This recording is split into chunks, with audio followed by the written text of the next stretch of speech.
नमस्कार बंधुरा सबाइके आमार मनेर मतो रान्नाते स्वागत जानाई। आमी आजके आबारो एकटा रेसिपि निये चले एसेछि आपनादेर काछे। आजके आमादेर रेसिपि आलू बेगुन दिये मौरला माछेर झाल। এই মৌরলা মাছের ঝাল আপনারা অতি অবশ্যই বানিয়ে দেখেছেন, কিন্তু আমি যেভাবে খুবই কম উপকরণ দিয়ে খুবই সহজ পদ্ধতিতে বানিয়ে দেখানোর চেষ্টা করেছি, আপনারা সেভাবেই একবার বানিয়ে দেখুন। আশা করি আপনাদের ভালো লাগবে। আমি কিভাবে রান্নাটা করেছি আপনারা প্রথম থেকে শেষ পর্যন্ত ভিডিওটা স্কিপ না করে দেখতে থাকুন। আলু বেগুন দিয়ে মৌরলা মাছের ঝাল করার জন্য আমি এখানে দুটো বেগুন নিয়ে এরকম লম্বা লম্বা করে কেটে নিয়েছি। আর নিয়েছি 2 পিস আলু। আলুগুলোকে এরকম সরু সরু লম্বা করে কেটে নিয়েছি। আর নিয়েছি মৌরলা মাছ। মৌরলা মাছ আমি এখানে 200 গ্রাম নিয়েছি। মাছটাকে ভালো করে কেটে ধুয়ে নিয়েছি। প্রথমে মাছটাকে আমি ম্যারিনেট করে নেব। তার জন্য পরিমাণ মতন লবণ দিয়ে দিলাম, পরিমাণ মতন হলুদের গুঁড়ো, হাত দিয়ে ভালো করে মেখে নেব। মাছটা মাখার সময় হালকা হাতে মাখবেন, নাহলে মাছটা ভেঙে যাওয়ার সম্ভাবনা থাকবে। মাছগুলোতে ভালো করে লবণ আর হলুদটা মেখে নিয়েছি। এবার 5 মিনিটের জন্য রেখে দেব। একটা পেস্ট বানিয়ে নেব। তার জন্য আমি একটা মিক্সির জার নিয়ে নিয়েছি। তাতে দিয়ে দেব 2 চামচ কালো সর্ষে,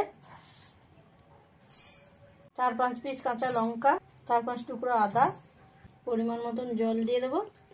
তারই সাথে 1 চামচ গোটা জিরে দিয়ে ভালো করে পেস্ট করে নেব।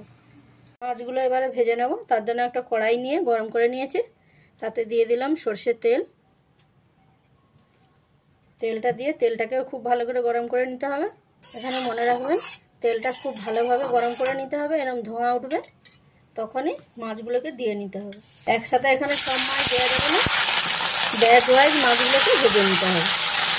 মাছগুলো সাথে সাথে দিয়ে নাড়াবেন না, অল্প কিছু সময় পরে দেখবেন মাছগুলো এরকম হালকা লালচে কালার চলে আসবে। তখনই মাছগুলোকে ভালো করে উল্টে পাল্টে দেবেন, দিয়ে খুব ভালো করে ভেজে নিতে হবে। মাছগুলোকে আমি ভালো করে ভেজে নিয়েছি। তো এবার নামিয়ে নিয়ে একটা প্লেটে রেখে দিলাম। একই প্রসেসে বাকি মাছগুলোকে আমি ভেজে নেব ভালো করে। এই মাছগুলো ভালো করে ভাজা হয়ে গেছে, তুলে নিলাম। এবার ওই একই তেলে কেটে রাখা বেগুনগুলো ব্যাচ ওয়াইজ ভেজে নেব। এই সময় গ্যাসের ফ্লেমটা একদম হাইতে রাখবেন। আর মাছটা ভাজার সময় মাছে যে লবণটা দেওয়া হয়েছিল সেই লবণটা এখনো তেলের মধ্যে রয়ে গেছে, তাই বেগুনটা ভাজার সময় আমি আর লবণটা দিলাম না। গ্যাসের ফ্লেমটা হাইতে রেখে বেগুনগুলোকে লাল লাল করে ভেজে নিতে হবে। বেগুনগুলোকে আমি এরকম লাল লাল করে ভেজে নিয়েছি। এবারে নামিয়ে নিলাম। বাকি বেগুনগুলোকেও আমি ভালো করে ভেজে নেব।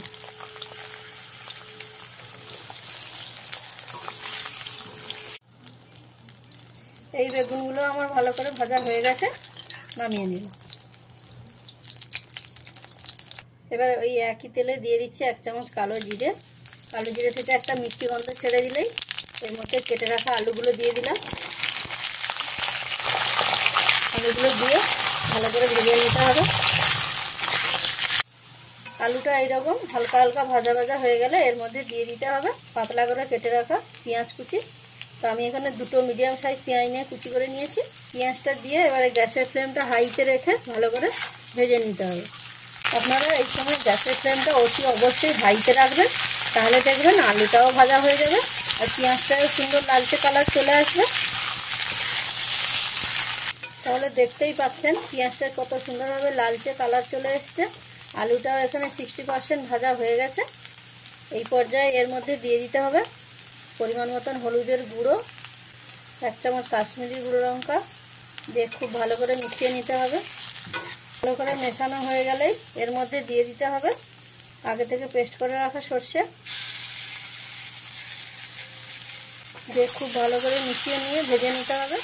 কারণ এই সময় সর্ষে, আদা, কাঁচা লঙ্কাটা একদম কাঁচা আছে, খুব ভালো করে কষিয়ে নিতে হবে। আর এটা কষাতে কষাতে যখনই দেখবেন আস্তে আস্তে তেলটা ছাড়তে শুরু করেছে, তখনই এর মধ্যে দিয়ে দিতে হবে কেটে রাখা টমেটো। আমি এখানে 2টো টমেটো নিয়ে কেটে নিয়েছি, দিয়ে খুব ভালো করে মিশিয়ে নিতে হবে। টমেটোটা দিয়ে এইভাবে ভাজলে দেখবেন সর্ষেটা আর তেতো হবে না, আর এটা স্বাদটাও খুব সুন্দর আসবে।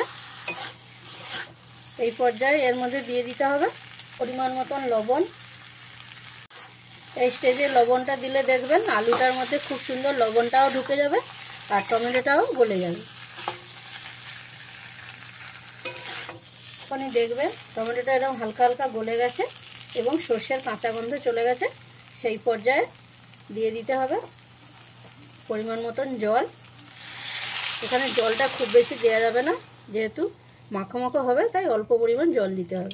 জলটা দিয়ে ভালো করে মিশিয়ে দিতে হবে, মিশিয়ে নিয়ে কিছু সময় ফুটিয়ে নিতে হবে। জলটা দিয়ে কিছু সময় ফুটিয়ে নিয়েছি। যখন দেখবেন আলুটা এরকম সেদ্ধ হয়ে গেছে, তখনই দিয়ে দিতে হবে এর মধ্যে ভেজে রাখা বেগুনগুলো, ভেজে রাখা মৌরলা মাছগুলো দিয়ে খুব ভালো করে হালকা হাতে মিশিয়ে নিতে হবে। খুব বেশি নাড়াচাড়া করা যাবে না, তাহলে মাছগুলো ভেঙে যাওয়ার সম্ভাবনা থাকবে। মাছগুলো দিয়ে অল্প এই ধরুন 2 থেকে 3 মিনিট ফুটিয়ে নিতে হবে।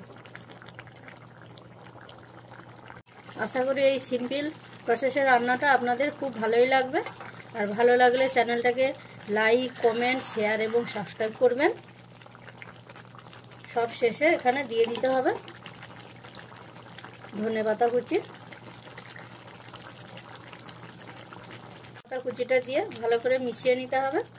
আশা করি এই রেসিপিটা আপনাদের ভালো লাগবে।